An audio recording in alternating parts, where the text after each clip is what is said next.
Story 5, A Meeting of the Shadows. Part 2, Brothers at Arms. The night before Thaddeus's ill-fated meeting with Fletcher, Detective Beauregard Tecumseh Garwood paced the floor of the warm lamplit kitchen, his boots barely creaking against the sturdy planks beneath him. The modest farmhouse near Dover, Missouri exuded a quiet comfort, its walls adorned with simple, homey touches that made it feel secure and lived in. The space was alive with soft domesticity, the hum of conversation, the clink of dishes being set, and the rhythmic crackle of the fire in the hearth. Despite the comfort, Garwood's thoughts churned like a storm-tossed sea, threatening to drown the rare peace of the moment, his inner turmoil standing in stark contrast to the peace surrounding him. He had relocated his family here in the weeks prior to escape the violence and darkness of Kansas City, to shield them from the ever-lurking shadows of Fletcher and Hammer. The farmhouse was smaller than their city home, but infinitely safer, or so Garwood told himself. He kept up the ruse of his apartment in the city, returning to this hidden sanctuary only in secret. Yet the separation from Marie, Katie, and Olivia tore at his soul. Every long drive back to the city felt like a knife to his heart, but it also hardened his resolve. If he could end this war, end the monsters in the shadows, he could bring them home for good. Yet even here, in this peaceful hideaway, Garwood felt the gnawing presence of Kansas City's shadows, its darkness refusing to release its grip on his heart and mind. Garwood had absent-mindedly taken a seat at the table when his reverie was broken by the sound of Katie's bright laughter. He caught himself staring at Katie, whose bright, laughing voice rose above the murmur of conversation. Her curly dark hair framed her glowing face, the firelight reflecting in her amber eyes as she chattered animatedly to Olivia, her small hands gesturing wildly as she recounted some imaginative tale.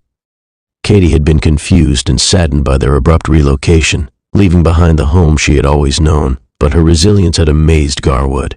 Despite the upheaval, she adapted with a maturity far beyond her years. She was recounting some grand adventure she had dreamed up in her mind, her words spilling out in a tumble of joy and wonder. "Isn't it funny, Papa?" Katie asked suddenly. Katie's voice pulled Garwood from his thoughts, her eyes fixed on him with innocent curiosity. Garwood blinked, realizing too late that he hadn't registered what had amused her so much.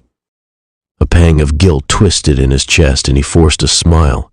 "Yes, my angel," he said gently. "It's very funny." Katie tilted her head, her curiosity evident. She seemed to sense that something about her father's response wasn't quite right, but after a moment, she turned back to Olivia, satisfied enough by his words. Garwood's chest tightened further as he watched her go on, her laughter bright and unburdened. Marie, seated nearby, had seen the exchange, her perceptive gaze never leaving her husband's face. She leaned forward, her delicate hand resting on his forearm. Garwood tensed under her touch, his muscles like coiled steel, taut with the weight of unspoken thoughts. When their eyes met, she saw the weight he carried, the guilt, the exhaustion, the fear. It was all there in his cold gray eyes, barely concealed beneath the stoic mask he wore so well.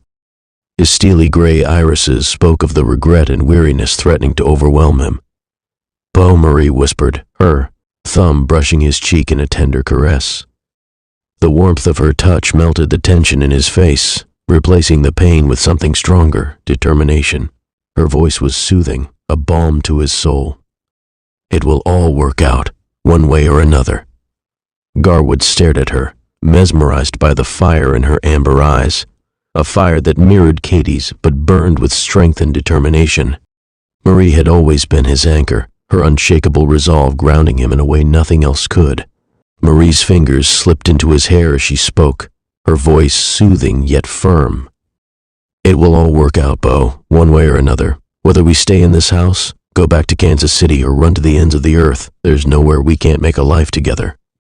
She continued, her fingers threading through his hair. "There's nowhere we can't build a life for each other, together." Garwood exhaled, his voice low and raw. "Marie, my darling, I don't have the words to tell you how much I love you, but all I've put you through, all of you through." She shook her head, pressing a finger to his lips to silence him. "This is your life, Beau. This is our life. We take the good with the bad, wherever it comes. If it wasn't this fight, it would be another. If not here, then somewhere else. There will always be darkness in the world, but you stand against it.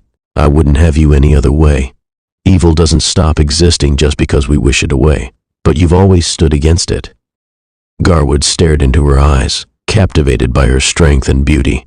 The firelight played across her features, illuminating the love and resolve that defined her. Her words settled into his chest, filling the void left by his doubt and regret. A small smile broke through the somber lines of his face. "Marie," he murmured, his voice barely above a whisper. "I don't deserve you." "You always say that," she replied, a knowing smile spreading across her lips. "And every time, you're wrong." Their shared chuckle broke the tension in the room and lifted the heaviness of the moment. Olivia, sitting across the table, found herself watching them with quiet admiration. She had been silently observing their exchange, her heart swelling with gratitude. She marveled at their bond, at the strength they drew from each other. How had she been so fortunate to find refuge with these people? For the first time in months, she felt a flicker of hope. She felt blessed to have been welcomed into their lives, though the weight of her past still hung over her like a storm cloud. Prompted by Katie's chatter, Olivia rose to help finish setting the table. The warmth of the moment briefly overshadowing her lingering fears, her movements were unhurried, the simple acts grounding them in the present. The warmth of the room, the laughter, and the quiet companionship all felt fragile but precious. But a sudden sharp knock at the door shattered the fragile peace, sending a jolt of alarm through her body. Her hands trembled, and the plate she held clattered against the tabletop. The sound reverberated through the small kitchen, cutting through the low hum of conversation. Garwood was already on his feet, his expression hardening as he moved toward the door. The weight of the world seemed to settle on his broad shoulders, but his movements were calm, measured. He glanced at Marie, who quickly shepherded Katie to her side, holding the little girl close. Olivia's heart raced, her pulse pounding in her ears. Memories of terror flooded back, of nights filled with fear and helplessness. Who could be out there in the darkness, intruding on this haven? Her breath quickened as Garwood reached for the door, his hand hovering above the handle. Garwood paused, as the knock echoed again through the modest farmhouse. The warm glow of the kitchen, and the peace of the moment before, felt like a world apart from the cold unknown on the other side of the door. His instincts sharpened, years of living on the edge seizing his thoughts. Garwood didn't speak, didn't move immediately. He simply listened. Marie rose from her chair, her amber eyes fixed on her husband. She didn't need words to understand the tension rippling through him. Quietly, she guided Katie toward her seat, her motherly instincts taking over as she shielded the child from the weight of whatever loomed just beyond the threshold. "Beau," she whispered, her voice steady despite the worry in her heart. Garwood turned his head slightly, his jaw tightening. "Stay there," he murmured, his voice low, commanding, but laced with tenderness. The knock came again, harder this time, each sound reverberating like a heartbeat in the stillness of the farmhouse. Olivia was frozen, her trembling hands betraying her calm facade. Memories of her captivity under Carlucci's thumb surged forward, dark figures, whispered threats, and the crack of gunfire. Her breath quickened. Garwood's hand moved instinctively to the .357 Magnum revolver on his belt as he opened the door just enough to glance outside. The cold March air clawed its way into the house, carrying with it the scent of wet earth and distant rain. A tall figure stood silhouetted against the faint light of the moon, the fog casting ghostly tendrils around him. The figure in the doorway loomed tall, broad like Garwood, but younger, his face bearing a striking resemblance to the detective's. Garwood's tension melted instantly, replaced by a flicker of disbelief. "Augusta?" he asked, his voice both incredulous and warm. "Beau," Augusta replied with a grin, his voice deep and confident. "I hope I'm not too late for dinner." The man stepped forward, his features now illuminated by the light spilling from the kitchen. Augusta Garwood, Beauregard's younger brother, bore a striking resemblance to him, broad-shouldered, sharp-featured, and formidable. But where Beauregard's face was lined with the weight of his struggles, Augusta's carried a trace of impishness, a rogue's charm barely concealed behind his weathered countenance. Augusta spoke, his voice carrying the same deep timbre as his brother's, but smoother, less burdened. Didn't mean to surprise you, but I wasn't sure if you'd open the door otherwise. He smirked, though it faded as he caught sight of the revolver in Beauregard's hand. Still ready for a fight, I see. Garwood stepped aside, allowing his brother inside but saying nothing. His expression was a mix of suspicion and relief, a silent battle playing out within him. Uncle Gus! Katie's delighted squeal shattered the tension as she tore away from her mother and hurled herself at the newcomer. Augusta laughed, dropping to one knee to catch the child in his strong arms. He scooped her up effortlessly, spinning her around before settling her on his hip. "And what a welcome this is," Augusta said, his voice filled with genuine joy. He reached into his coat pocket, pulling out a small hand-stitched doll. "I thought you might like this, sweetheart." Katie's face lit up as she clutched the doll tightly. "She's beautiful." "Thank you, Uncle Gus," she exclaimed, peppering his cheeks with kisses. Marie approached, her usual calm warmth now radiating in her smile. "Augusta, it's good to see you," she said, embracing him briefly. "Come in, please." As Augusta stepped inside, Olivia hovered at the edge of the room, her heart thudding in her chest. She hadn't been expecting company, let alone someone who bore such a striking resemblance to Garwood. The two men shared the same broad build, the same square jaw, and even the same piercing steel-gray eyes. Yet Augusta's presence was less reserved, more welcoming. "Olivia," Garwood said, gesturing toward her. "This is my brother, Augusta. Augusta, this is Olivia Parkhurst." Olivia stepped forward, shyly extending her hand. "It's nice to meet you," she said softly. Augusta took her hand gently, his smile warm. "The pleasure's mine, Miss Parkhurst," he said. "You've been through a lot, haven't you?" Olivia nodded, feeling both comforted and slightly unnerved by how much this stranger seemed to know. As Katie began chattering to Augusta about her new doll, Garwood led him to the table, where Marie poured fresh coffee and set out another place setting. Olivia couldn't help but glance up at the brothers as they talked. The resemblance between them continued to astonish her. "How did you find us?" Garwood asked, his voice low but steady as he watched Augusta over the rim of his coffee cup. Augusta chuckled. "You may be good at keeping secrets, Beau, but I remember everything you tell me. You mentioned buying a farmhouse outside Dover a few years back. When I heard from Mom and Dad that you might be in danger, I figured it was worth checking. I asked around at the post office and found the Thomas Elroy farm. One of your aliases, right?" Garwood sighed, shaking his head with a rueful smile. "You always were too smart for your own good." Augusta leaned forward, his expression growing serious. "Mom and Dad are worried, Beau. They told me what they knew of what's been going on, and I boarded the first train I could. Along the way, I read every Kansas City newspaper I could find. I pieced together what I could, but I need to hear it from you. What the hell is going on?" Garwood took a deep breath, glancing at Marie and Olivia. Both women had paused their tasks, watching him intently. He began to speak, recounting the events of the past months. Every detail spilled out, painting a picture of a city gripped by corruption and violence, where every step forward felt like a battle against a tide of darkness. When Garwood finally fell silent, the room was heavy with the weight of his words. Augusta leaned back in his chair, his expression unreadable. After a long pause, he spoke. "Beau, you know I didn't come all this way just to hear a story. Tell me what I can do to help." Garwood shook his head. "You don't need to involve yourself in this, Gus. It's dangerous, and too many good men have been hurt already." Augusta's jaw tightened, his voice firm. "You're my brother, Beau. If you think I'm going to stand by while you fight this war alone, you don't know me as well as you think. I'm here, and I'm not leaving until this is over." Garwood met his brother's gaze, seeing the same unyielding determination that had carried him through so many battles. Despite his instinct to shield Augusta, he knew there was no stopping him.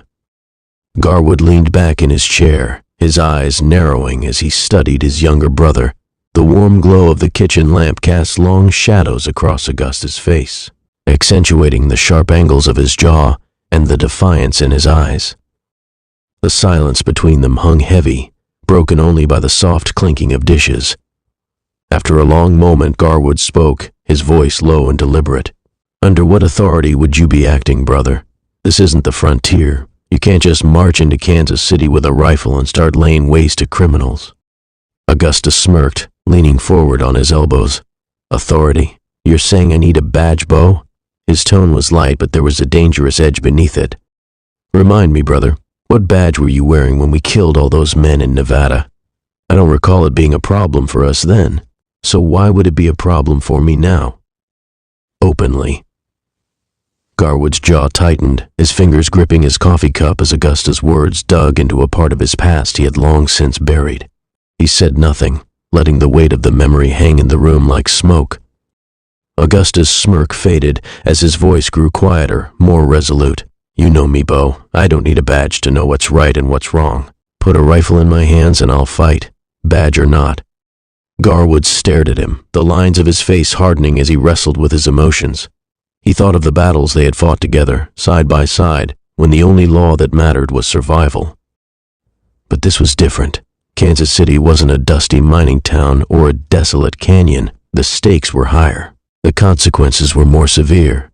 Finally, Garwood sighed, rubbing a hand over his face. That was a long time ago, Gus. Things are different now. There are rules, lines that can't be crossed. Augusta shook his head. Rules? Lines? Bo, the men you're up against don't care about rules. Fletcher doesn't care about lines. You know that better than anyone. If you're telling me to sit this one out, you might as well tell me to bury you now, because that's where this ends if you keep fighting alone. Garwood's eyes met his brother's, and for a moment, the years between them fell away. He saw the same fiery determination that had carried them through the worst of times, the same unyielding loyalty that had saved his life more than once. He nodded slowly, his voice barely above a whisper. All right, Gus, but if you're in, you're in. My way, my rules, no improvising. Augusta grinned, his confidence unwavering. Your way it is, Bo. Just don't forget, I'm pretty good at your way too. Garwood stared into the flickering glow of the hearth, the firelight casting restless shadows across his face. Tomorrow afternoon, Garwood began, his voice steady but thick with unspoken resolve. We go back to Kansas City. We'll meet with O'Malley, Cosner, Eldridge, and Hayes. Together, we'll take the fight to the shadows. Augusta's jaw tightened, his gray eyes sharp and unflinching. And when we do, he said, his tone dark and resolute, we make sure those shadows don't swallow us whole. Garwood nodded, his gaze distant, as though he could already see the streets of Kansas City stretching out before them, dark alleys, cold fog, and the ever-present stench of fear and violence. Turning back to his brother, he added, This city's taken too much already. It's time we vanquish the shadows, once and for all. The tension in the room was palpable, as if even the walls were holding their breath. Olivia caught Garwood's eye. She didn't speak, but her expression was a haunting mix of gratitude and fear. She clutched the edge of the table as though the wood itself could anchor her in a world that had spun too far into chaos. Augusta broke the silence with a sharp exhale. No retreat, no running. Garwood's gaze was as unyielding as steel. There's never been a retreat, Gus. Not for me. Not for any of us. The night outside the farmhouse was silent, save for the faint rustle of wind through the trees. The stars, faint and scattered, seemed to dim as the weight of their resolve filled the room. Tomorrow, they would step into the lion's den. Tomorrow, they would walk into the darkness of Kansas City, knowing full well it could be the last time. As Garwood glanced out the window, his silhouette framed by the glow of the fire, he stared out into the endless black horizon. His voice came low, almost to himself, as if speaking to the shadows themselves. Let the city come. Let the shadows rise. We'll be waiting. The fire crackled once, the sound sharp and ominous in the stillness, as if the city itself were answering the challenge. After the meal, the small group retired to their beds. Garwood lay on his back, the worn mattress creaking under his weight. Marie's warmth was nestled against his side, her head resting on his chest, her breath a soothing rhythm that should have lulled him to sleep. But his mind was a storm, 1,000 thoughts churning relentlessly. I should have run when I had the chance, packed them up, left the city, left it all behind. But where would we go? And what kind of man would I be to leave others to fight this fight alone? No, this is my cross to bear, my sins, my choices, my war. He let his hand rest on Marie's arm, feeling her soft skin against his calloused palm. The thought of her and Katie in harm's way tore at his soul.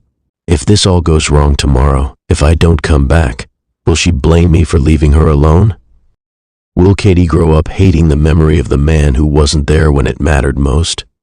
His eyes drifted to the faint crack in the ceiling, one he'd noticed every time he visited but had never taken the time to fix. Just a crack. But left too long, it could bring down the whole house. That's this city, isn't it? A broken foundation, a festering wound. If I can patch it, just for a while, it'll hold long enough for my family to live in peace. Long enough to give them a life worth living. His jaw tightened as his thoughts turned to Fletcher, to Hammer, to the shadows that hunted him. They'll come for me. For us. But I'll be ready. Tomorrow, we take the fight to them. And this time, I won't stop until it's finished. Marie lay awake, her cheek pressed against Garwood's chest, listening to the steady drum of his heartbeat. She could feel the tension in his body, the weight of his thoughts. He won't say it, but I know he's afraid. He always carries it well, but fear doesn't hide from me. I see it in the way he holds me a little tighter each time he says goodbye, in the way he looks at Katie like he's memorizing every detail of her little face. She closed her eyes, picturing the man she had fallen in love with so many years ago. He was the same now as he was then, strong, unyielding, a fighter. But even the strongest man has his limits. How much more can he give before it takes everything from him? Her fingers traced small circles on his bare chest, trying to offer what little comfort she could. He doesn't understand that he's already given us everything, a home, a family, a life worth fighting for. If I could take his pain, his burden, I would. But all I can do is stand by him, be his strength when he needs it. She exhaled softly, her breath warming his skin. Tomorrow, he'll go into that city again.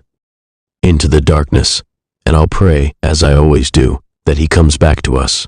But if he doesn't, I'll hold this moment close, this quiet night, with him beside me, safe for now. Olivia lay on her narrow bed, staring at the faint shadows that danced on the ceiling. Katie was curled up on her side of the room, her soft snores a steady reminder of innocence untouched by the world's cruelty. How does she sleep so soundly, after everything that's happened, everything she must sense? Maybe it's because she doesn't know. She doesn't see the things I see when I close my eyes. Her hand clenched the edge of her blanket, her nails digging into the fabric. I see blood. I see my parents lying there, their faces pale, their hands still. I see Carlucci, his body crumpling to the ground as Garwood's revolver roared. I see every terrible moment like it's happening all over again. She turned her head toward Katie, her golden curls catching the faint moonlight. But then I see her smile, her laughter, the way she hugged me when I cried. How does she do it? How does this little girl have so much hope, so much love, when the world is so cruel? Tears welled in her eyes, but she refused to let them fall. Garwood and Marie have given me so much, a home, a family, a chance to feel safe. I owe it to them to be strong, to help them protect Katie, somehow. Katie shifted in her sleep, her small body cocooned in the warmth of her blanket. Her dreams were a mix of bright colors and familiar faces, but even in the quiet of her mind, questions bubbled to the surface. Why does Papa always look so sad when he leaves? Why does Mama worry when she thinks I'm not looking? Why do we live here now, instead of the house where my toys were? Her little brow furrowed as her dreams shifted. She saw Garwood standing tall and strong, but his face was shadowed, his eyes heavy. He's a hero, like the knights in my stories. But heroes are supposed to be happy when they save people. Why isn't Papa happy? The sound of a night bird outside the window stirred her, and she rolled over, hugging her doll close to her chest. Maybe tomorrow I'll tell him a story, a happy one, with no bad men, and maybe he'll smile like he used to. Augusta sat on the edge of the small bed in the guest room, his hands resting on his knees. The room was quiet, save for the faint creaks of the farmhouse settling in the cool night air. This place, it's good for Beau. He needs this. A piece of peace, even if it's just borrowed. But the world won't let him keep it, not for long. He ran a hand through his dark hair, sighing deeply. I've seen what this kind of fight does to a man. It wears you down, breaks you apart piece by piece until there's nothing left but the shell of who you used to be. And Bo, he's been fighting for too long. If he doesn't stop, it'll kill him. Or worse, it'll take everything he loves. Augusta's jaw tightened as he thought of the coming day. But I'm here now. I'll stand beside him, fight with him again, whatever it takes. He may think he's carrying this burden alone, but he doesn't have to anymore. Not as long as I'm breathing. His eyes fell on the rifle leaning against the wall, its polished barrel catching the faint light. Tomorrow, we go back to Kansas City. Back to the shadows. And whatever waits for us there, I'll make sure my brother doesn't face it alone.